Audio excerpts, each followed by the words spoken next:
நான் ஏதோ வேற எதுக்காகவோ வேற யாருக்காகவோ ஏதோ அவகாசம் கேட்ட மாதிரி. அடுத்து இங்க சபையில இல்லாதவங்களை பத்தி பேச வேண்டாம்னு நினைக்கிறேன்.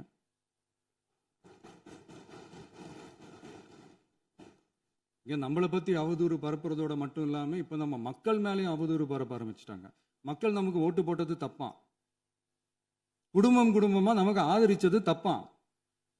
இது இப்ப இல்ல, நான் சொல்றது எம்ஜிஆர் அவர்கள் காலத்திலிருந்தே. அப்பவே அவர் ஜெயிச்சப்போ அதே மக்களை தப்பு தப்பா பேசுறது. மக்கள் என்ன பண்ணிட்டாங்க, எம்ஜிஆர் என்ன பண்ணிட்டாரு, எம்ஜிஆர் என்ன இது பண்ணிட்டாரு.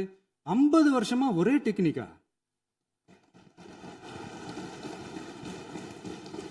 டெக்னாலஜி எல்லாம் மாறி வேற எங்கேயோ போயிட்டு இருக்கு பஸ். இதுல கொஞ்சம் டெக்னிக்காச்சும் கொஞ்சம் மாத்தினா கொஞ்சம் நல்லா இருக்கும். அதனால மக்களுக்கு யூஸ்ஃபுல்லா இருக்கிற மாதிரி இந்த ஆக்கப்பூர்வமான கருத்துக்களோ ஆக்கப்பூர்வமான யோசனைகளோ இருந்தா சொல்லுங்க.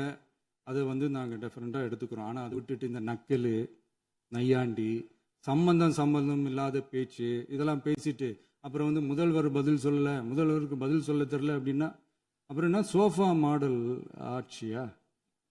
அது என்னன்னு புரியறதுக்கே எனக்கு ரொம்ப நாள் ஆச்சு. இந்த sofa set, table chair, teapoy, furniture பிசினஸ்லாம் வேற எங்க வெளியில போய் பண்ண சொல்லுங்க. அப்படி அந்த பிசினஸ் தான் பண்ணணும்னா நிறைய பிசினஸ் பண்ற மாதிரி வெளியில போய் பண்ண சொல்லுங்க. இங்க சட்டசபைக்குள்ள வேணாம். அதனால ஆக்கப்பூர்வமான கருத்துக்கள் இருந்தா சொல்லுங்க. டெஃபினட்டா அது சரியா இருந்தா நாங்க ஏத்துக்கிறோம். எனக்கு ஒரு குட்டி கதை ஒன்று ஞாபகம் வருது, சொல்லாமா?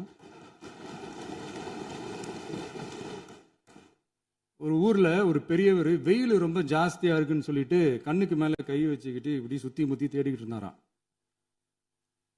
அப்ப கூட இருந்த ஒரு சின்ன பையன் என்ன தேடுறீங்க அப்படின்னு கேட்டானா. அதுக்கு அந்த பெரியவர் சொன்னாரா, அது ஒண்ணு இல்ல தம்பி, உங்க அப்பா இங்கதான் இருப்பாருன்னு சொன்னாங்க, அதான் தேடிக்கிட்டு இருக்கேன். எங்க உங்க அப்பாவையா காணோம்?